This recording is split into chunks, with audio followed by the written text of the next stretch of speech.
Bismillahirrahmanirrahim. Assalamualaikum warahmatullahi wabarakatuh. Yang saya hormati Prof. Dr. Aida Wayati Rangkuti MS selaku dosen pembimbing utama. Yang saya hormati Ibu Jusmawati Masalese, SSI MSI sebagai dosen pembimbing kedua. Yang saya hormati Prof. Dr. Nurdin SSI MSI sebagai dosen penguji. Dan yang saya hormati Prof. Dr. Jeffrey Kusuma PhD sebagai dosen penguji. Perkenalkan, nama saya Pirawanti dengan NIM H0111711005 akan mempresentasikan hasil penelitian dengan judul penerapan fungsi nonlinear COP12 dalam menentukan tingkat produksi jagung di Kabupaten Jeneponto. Adapun latar belakang masalah dari penelitian saya yang pertama, jagung adalah komoditi strategis untuk dikembangkan karena mempunyai dimensi penggunaan yang luas, seperti pakan, pangan pokok bagi sebagian penduduk dan jajanan, bahan baku industri, dan energi atau bioetanol.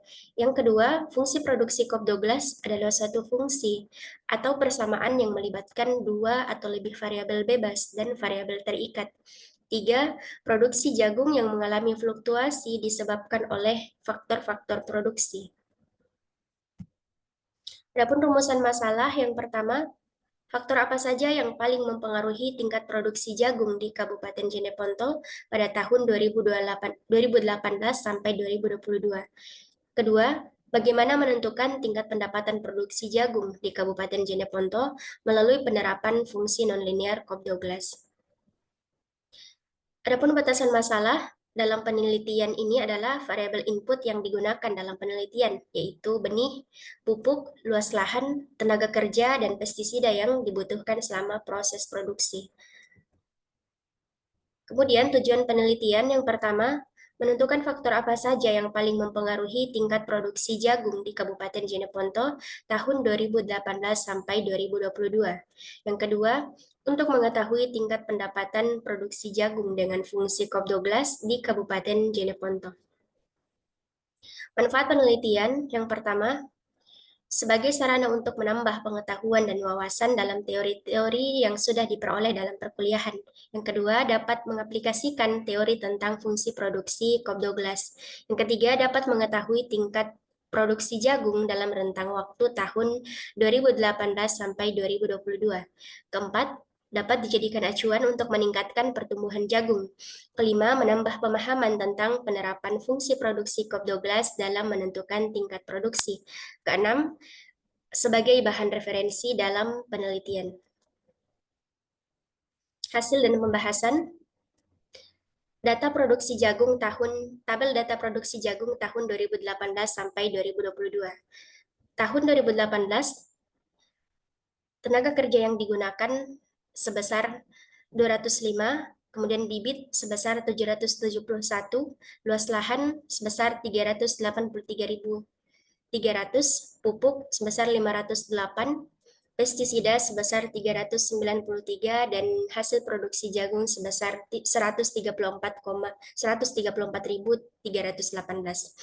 Tahun 2019, tenaga kerja sebesar 208, bibit sebesar 771, luas lahan sebesar 383.300, pupuk sebesar 496, pestisida sebesar 450, dan hasil produksi jagung sebesar 139.599. Tahun 2020, tenaga kerja yang digunakan sebesar 208, bibit sebesar 771, luas lahan sebesar 383.300, pupuk sebesar 495, pestisida sebesar 442, dan hasil produksi jagung sebesar 104.050. Tahun 2021, tenaga kerja yang digunakan sebesar 206, bibit sebesar 771, luas lahan sebesar 383.300, pupuk sebesar 505, pestisida sebesar 424, dan hasil produksi jagung sebesar 129.591. Dan pada tahun 2022, tenaga kerja yang digunakan sebesar 205, bibit sebesar 771, luas lahan sebesar 383.300, pupuk sebesar 468, pestisida sebesar 349, dan hasil produksi jagung sebesar 143.112. Data yang digunakan terdiri atas yang pertama tenaga kerja tahun 2018 sampai 2022 yang dihitung berdasarkan jumlah pekerja. Kemudian bibit dalam satuan kilogram yang digunakan tahun 2018 sampai 2022. Kemudian luas lahan yang dihitung berdasarkan luas tanam jagung tahun 2018 sampai 2022. Seterusnya pupuk dalam satuan zat yang digunakan dalam 2018 sampai 2022 dan pestisida dalam satuan liter yang digunakan tahun 2018 sampai 2022. Adapun analisis biaya produksi, berikut bentuk pembiayaan dari produksi jagung. Yang pertama tenaga kerja. Jumlah upah yang dibayarkan per hari mulai dari Rp50.000. Kemudian bibit, dari hasil penelitian yang telah dilakukan, rata-rata biaya yang dikeluarkan untuk pembelian bibit sebesar Rp105.000 per kilogram. Pupuk, dari hasil penelitian yang telah dilakukan, rata-rata biaya yang dikeluarkan untuk pembelian pupuk sebesar Rp14.500 per liter. Dan pestisida, dari hasil penelitian yang telah dilakukan, rata-rata biaya yang dikeluarkan untuk pembelian pestisida sebesar Rp72.000. Berikut distribusi biaya rata-rata produksi jagung tahun 2018 sampai 2022. Pada tahun 2018, biaya tenaga kerja sebesar Rp1.350.000, biaya bibit sebesar Rp80.955.000, biaya luas lahan Rp0, biaya pupuk sebesar Rp7.366.000, biaya pestisida sebesar Rp28.296.000. Pada tahun 2019, biaya tenaga kerja sebesar Rp1.350.000, biaya bibit sebesar Rp80.955.000, biaya luas lahan sebesar Rp0, biaya pupuk sebesar Rp7.192.000, biaya pestisida sebesar Rp32.400.000. Pada tahun 2020, biaya tenaga kerja sebesar Rp1.350.000, biaya bibit sebesar Rp80.955.000, biaya luas lahan Rp0, biaya pupuk sebesar Rp7.177.500, biaya pestisida sebesar Rp31.824.000. Tahun 2021, biaya tenaga kerja sebesar Rp1.350.000, biaya bibit sebesar Rp80.955.000, biaya luas lahan sebesar Rp0, biaya pupuk sebesar Rp7.322.500, biaya pestisida sebesar Rp30.528.000. Dan pada tahun 2022, biaya tenaga kerja sebesar Rp1.350.000, biaya bibit sebesar Rp80.955.000, biaya luas lahan sebesar Rp0, biaya pupuk sebesar Rp6.786.000, dan biaya pestisida sebesar Rp25.128.000. Adapun total dari biaya tenaga kerja yaitu Rp6.750.000, total biaya bibit sebesar Rp404.775.000, total biaya luas lahan Rp0, total biaya pupuk sebesar Rp35.844.000, dan total biaya pestisida sebesar Rp69.444.000. Kemudian akan dilakukan uji signifikansi simultan atau UJF, dan hasil dari uji signifikansi simultan atau UJF pada aplikasi SPSS sebagai berikut, yaitu didapatkan nilai F sebesar 138,899 dengan signifikansi yaitu 0,001.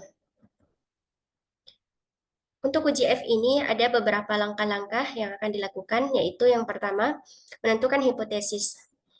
Dengan H0 yaitu beta 1, beta 2, beta 3, beta 4, beta 5 sama dengan 0.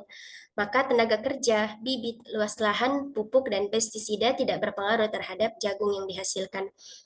Dan H1 yaitu beta 1, beta 2, beta 3, beta 4, beta 5 tidak sama dengan 0. Maka tenaga kerja, bibit, luas lahan, pupuk, dan pestisida berpengaruh terhadap jagung yang dihasilkan. Nilai signifikansi yang digunakan untuk uji F adalah 5% atau 0,05. Kemudian untuk kriteria pengujian, apabila F hitung lebih kecil daripada F tabel, maka hipotesis H1 ditolak dan H0 diterima. Dan apabila F hitung lebih besar daripada F tabel, maka hipotesis H1 diterima dan H0 ditolak. Dalam pengambilan kesimpulan, diketahui bahwa responden yang terkumpul adalah 65 responden dan variabel independen yang ada adalah 5 variabel. Maka F tabel bisa dituliskan F tabel sama dengan 5,65 kurang 5 sama dengan 5,60. Dari hasil yang sudah diperoleh ini, maka dapat lihat nilai dari tabel presentasi distribusi F. Dan nilai yang didapatkan dari tabel presentasi distribusi F adalah 2,37. Dan diketahui pula dari output ANOVA bahwa nilai F hitung adalah sebesar 138,899 dan nilai signifikansi adalah 0,001. Karena nilai F hitung lebih besar daripada nilai F tabel, yaitu 138,899 lebih besar dari 2,37 dan nilai signifikansi lebih kecil dari 0,05, yaitu 0,001 lebih kecil dari 0,05. Maka hipotesis H1 diterima. Artinya, tenaga kerja, bibit, luas lahan, pupuk, dan pestisida berpengaruh secara simultan terhadap produksi jagung. Kemudian dilakukan pula uji signifikansi parameter atau uji T pada aplikasi SPSS dengan input ya seperti pada tabel berikut, yaitu didapatkan nilai T untuk tenaga kerja sebesar minus 2,831, nilai bibit sebesar 5,790, nilai luas lahan sebesar 4,124, nilai pupuk 4,470 dan nilai pestisida minus 0,686. Untuk uji T atau uji signifikansi parameter akan dilakukan pengujian hipotesis sampai hipotesis kelima. Yang pertama, untuk pengujian hipotesis pertama yaitu menentukan hipotesis. Dengan H01 yaitu beta 1 sama dengan 0, maka tenaga kerja tidak berpengaruh terhadap jagung yang dihasilkan. Dan H11 yaitu beta 1 tidak sama dengan 0, maka tenaga kerja berpengaruh terhadap jagung. Nilai signifikansi yang digunakan untuk uji T adalah 5% atau 0,05. Dan dari hasil analisis data diperoleh nilai T hitung sebesar minus 2,831. Karena nilai T hitung sebesar minus 2,831 lebih kecil dari nilai T tabel, yaitu sebesar minus 2,00030, dan nilai probabilitas 0,005 lebih kecil dari 0,05, maka dapat disimpulkan bahwa tenaga kerja berpengaruh secara signifikan terhadap jagung yang dihasilkan. Kemudian, pengujian hipotesis kedua, H02 yaitu beta 2 sama dengan 0, maka bibit tidak berpengaruh terhadap jagung yang dihasilkan. Dan H12 yaitu beta 2 tidak sama dengan 0, maka bibit berpengaruh terhadap jagung yang dihasilkan. Nilai signifikansi yang digunakan untuk uji T adalah 5% atau 0,05. Dan dari hasil analisis data diperoleh nilai T hitung sebesar 5,790. Karena nilai T hitung sebesar 5,790 itu lebih besar dari nilai T tabel sebesar 2,00030 dan nilai probabilitas 0,001 lebih kecil dari 0,05. Maka dapat disimpulkan bahwa bibit berpengaruh secara signifikan terhadap jagung yang dihasilkan. Untuk pengujian hipotesis ketiga yaitu H03 dengan beta 3 sama dengan 0, maka luas lahan tidak berpengaruh terhadap jagung yang dihasilkan.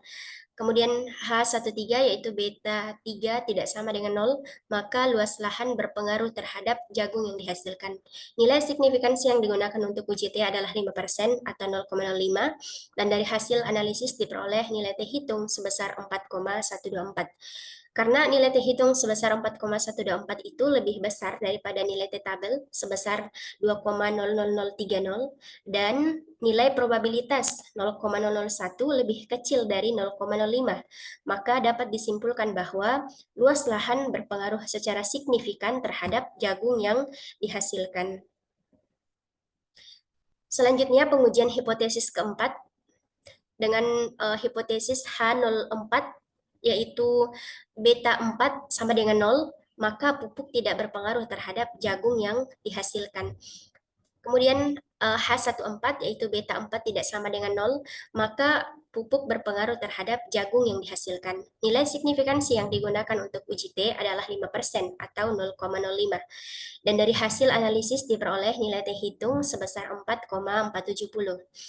Karena nilai T hitung sebesar 4,470 itu lebih besar dari nilai T tabel sebesar 2,00030 dan nilai probabilitas 0,001 lebih kecil dari 0,05, maka dapat disimpulkan bahwa pupuk berpengaruh secara signifikan terhadap jagung yang dihasilkan. Selanjutnya, pengujian hipotesis kelima dengan hipotesis H05 yaitu beta 5 sama dengan 0, maka pestisida tidak berpengaruh terhadap jagung yang dihasilkan. Dan H15 yaitu beta 5 tidak sama dengan 0, maka pestisida berpengaruh terhadap jagung yang dihasilkan. Nilai signifikansi yang digunakan untuk uji T adalah 5% atau 0,05. Dan dari hasil analisis data diperoleh nilai T hitung sebesar minus 0,686. Karena nilai T hitung sebesar minus 0,686 itu lebih kecil dari nilai T tabel sebesar minus 0,00030 dan nilai probabilitas 0,493 lebih kecil dari 0,05, maka dapat disimpulkan bahwa pestisida berpengaruh secara signifikan terhadap jagung yang dihasilkan. Selanjutnya, analisis regresi linear berganda. Model regresi linear berganda yang digunakan dalam melakukan pengujian terhadap hipotesis dapat diformulasikan sebagai berikut. Y sama dengan B0 sigma J sama dengan 1 sampai M, X J pangkat beta J kali E pangkat U. Dengan Y sama dengan hasil panen jagung, X1 sama dengan tenaga kerja, X2 sama dengan bibit yang digunakan, X3 sama dengan luas lahan yang digunakan, X4 sama dengan pupuk yang digunakan, X5 sama dengan pestisida yang digunakan, B0 sama dengan konstanta, beta 1 sampai 5 sama dengan koefisien regresi dari X1 sampai X5, dan U sama dengan faktor kesalahan. Adapun hasil koefisien regresi linear berganda, yaitu untuk tenaga kerja didapatkan minus 0,197, untuk bibit yaitu 0,561, luas lahan 0,315, pupuk 0,320, dan pestisida minus 0,043.